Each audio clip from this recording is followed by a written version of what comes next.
So hello, welcome back to another episode of Wren's Wasteland Camp Reviews slash Dumpster. Nah, hold on.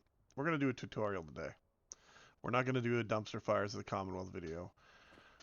Now, the reason I'm doing this is because, well, there have been a couple questions that I've seen on some of the Discords that I'm on, and also that have shown up in relation to some videos that I've watched or some videos that I've made, and I want to clear some things up. So, first off, if you are filming your camp, something you're going to want to know is this. Go to your menu setting.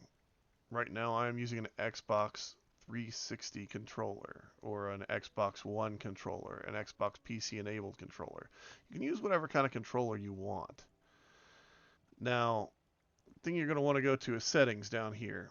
Go to display. If you go all the way down, almost to the bottom, after camera shake, you'll find this HUD opacity setting.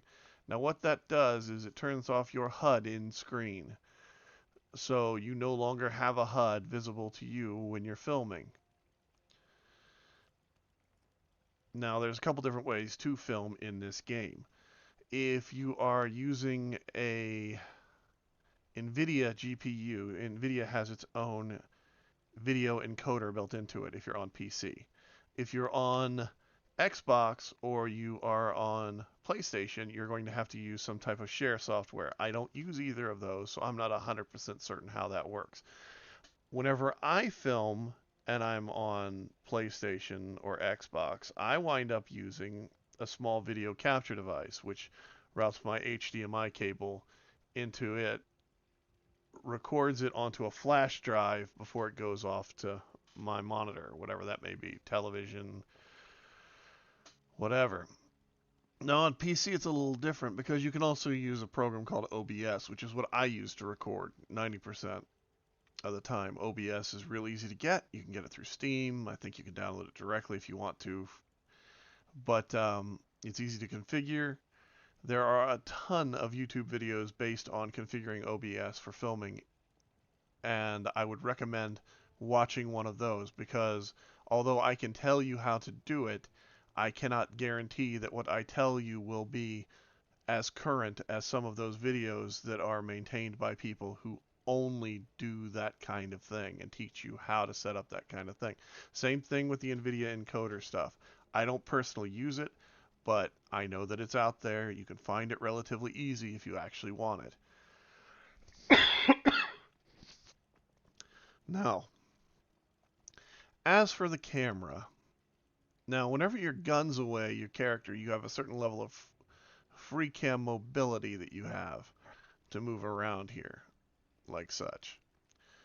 Now, in your own house or camp location, you can go in and whenever you go to photo mode, as here, you can manipulate the camera and move it out even further. Now, it's only going to give you to the edge of the bubble. So no matter what, you're not going to go out beyond that unless you do something glitchy, which is what I wind up having to do whenever I film things like any of the videos that are lore videos where I filmed individual footage. I did not place my camp at every single location and move it a few fractions of an inch just so I can move the camera through an area or town view. That would be stupid, it would be a waste of time, and it wouldn't guarantee the best material, to be honest. Um, because once you place your camp, you affect the region that you are placing it in. I don't know if you realize that or not, but your camp has certain spawn parameters that show up there for both players to spawn at as well as NPCs to spawn at. You know, the random vendors that show up and that kind of stuff, depending on who you have at your camp. And also, they have a random enemy system that will show up, which is why this camp um, has its gun right here, because whenever I first placed the module here and I was beginning to build this thing, I kept getting super mutants and what do you call it, ghouls spawning at this location. I'm on top of Seneca Rock. There is nothing that spawns up here naturally, okay? Now, when you're in your cam mode, one of the things you want to do is go down, and there's this little button right here. You want to switch this to off, and that turns off depth of field blur, which is what you were just looking at. Now, you can also go up here, and this will slow down your camera speed so that you're no longer bouncing around like a gerbil on crack. Whenever you're trying to film something, you can get nice, slow, even pans as you move through. Now, the benefit to them putting this mode into the game is that, say, you want to film your camp and you're floating around like this. Well, see, I've got all these doors open because I'm used to walking my character in and slow panning through the building. But in all honesty, you don't have to do that anymore. You can just fly right through the damn wall and slow pan all you want. Now, in order to take the menu off the screen, you just toggle the menu like normally whenever you're taking a photo, and you use it to line up. Now, the problem with that is you have no more cursor. The center of your screen is the center of your view. So everything that you look at is angled off of that. You can control the camera with the up and down features. Now, on my controller, it's left and right trigger. Now, here's the thing with this. Getting good with that feature, going up and down. See, up and down doesn't have a speed control. Up and down is always fast. Always. So the only way to do it evenly and do it normally is to basically practice it. Now, as I said before, you can pass through walls, you can show off things in your camp in ways that you never thought you could. Like, you could basically turn yourself into a security camera and hang out here up on top of the thing and just go,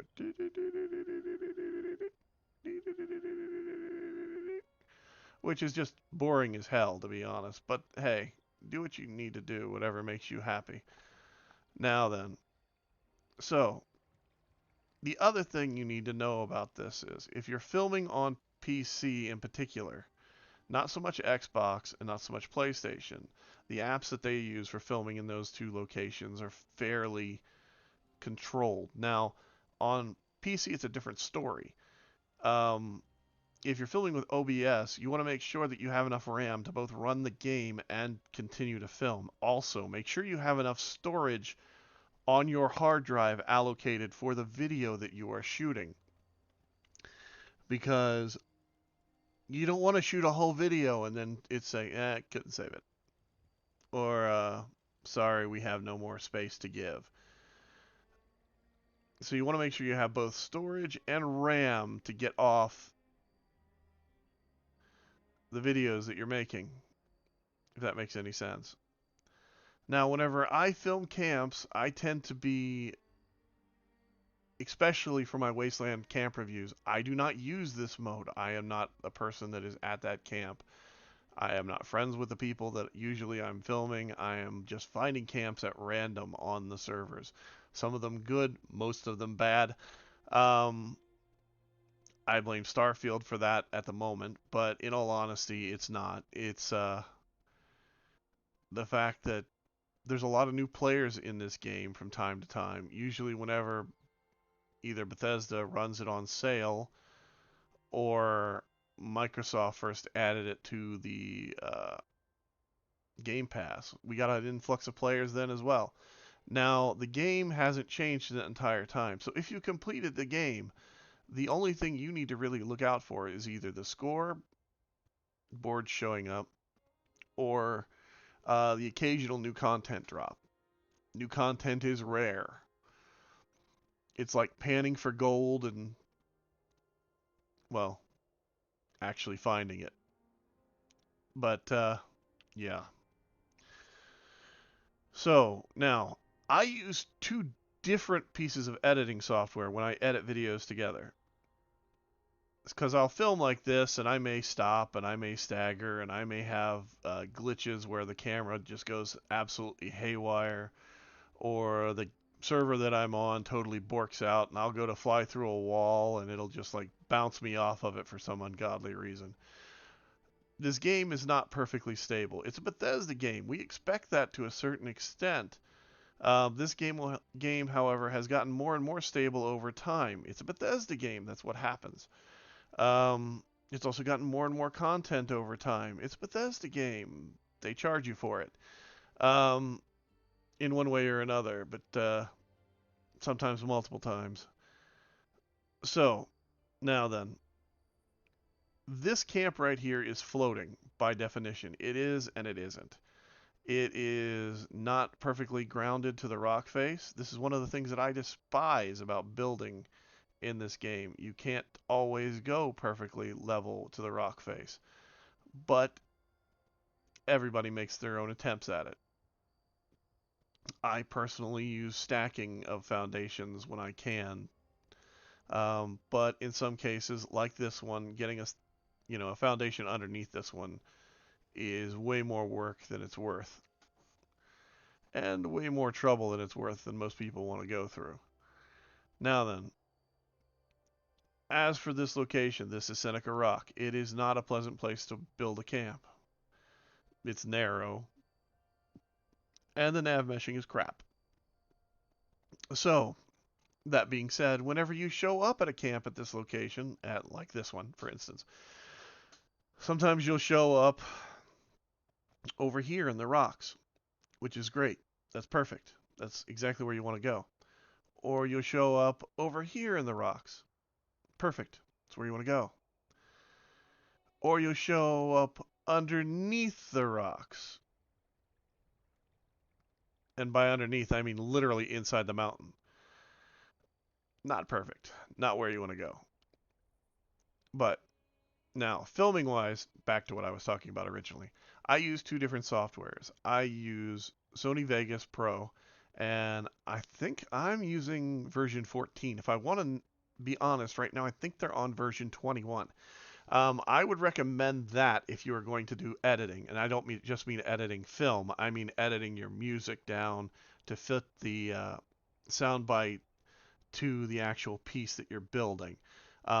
You also have a lot more control over things like, how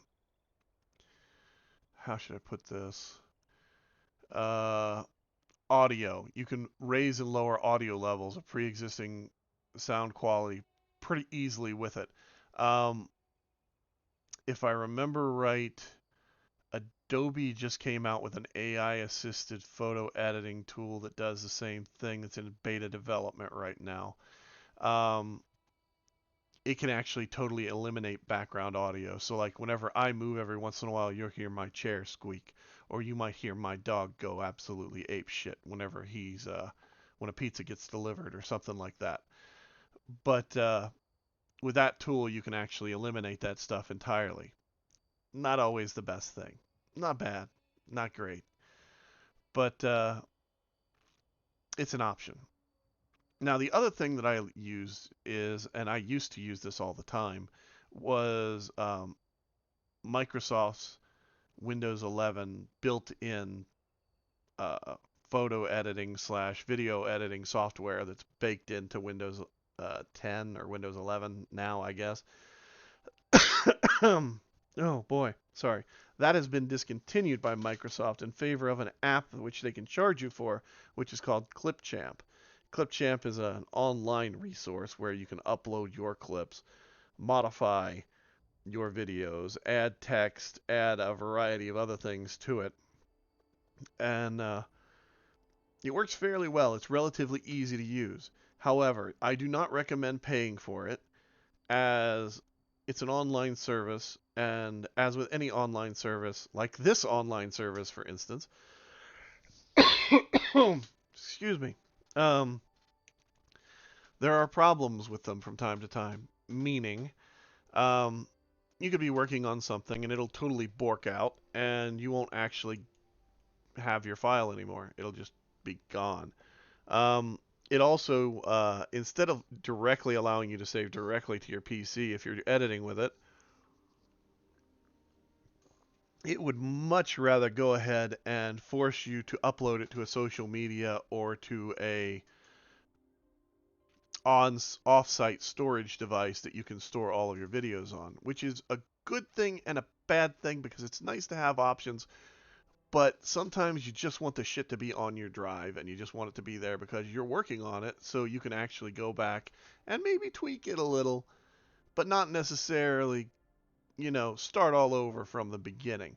That's where things like Sony Vegas Pro come in and that kind of stuff. They allow you to do more subtle manipulations, more hardcore alterations to designs. Now, on PC, whenever I film, I use, as I said before, the main option used to be you go in like this, you'd walk into your camp, you'd go into photo mode,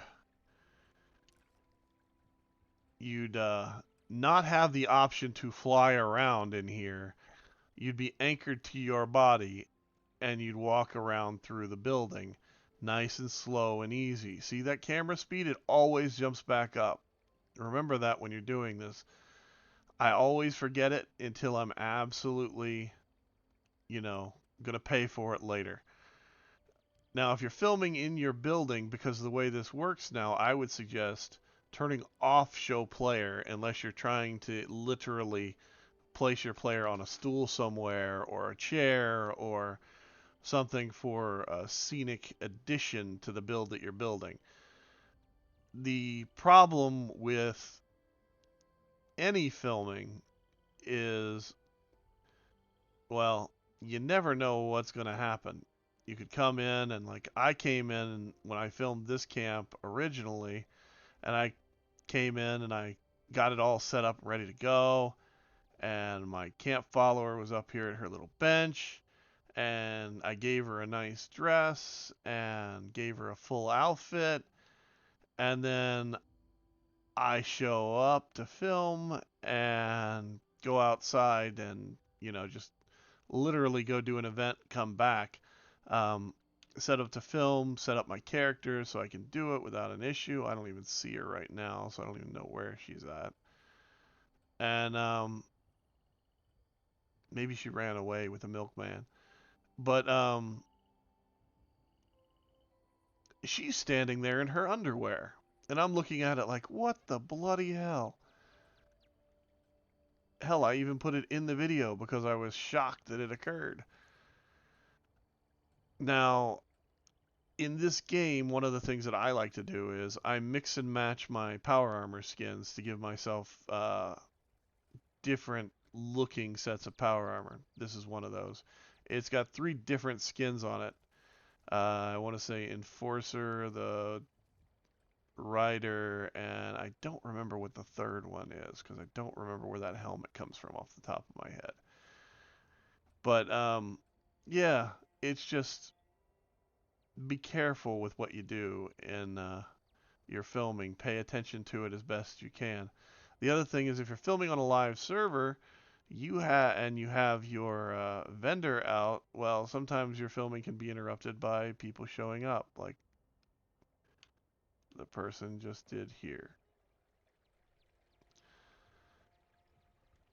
No, that's not somebody that I know. That's just somebody kicking around, taking a quick peek. Anyway, if this has helped you, if you find it useful or helpful in any way, great. If you haven't, um, well, I understand that too. Some people are well beyond my simple and irrelevant level of tips. As far as editing goes, I recommend picking a software that you like, use it to the best of your ability, learn it as best you can, and try to never upgrade it if you can, because once you upgrade it, it's going to be something totally different. Maybe better, maybe worse, but always different. And anyway, have fun when you play.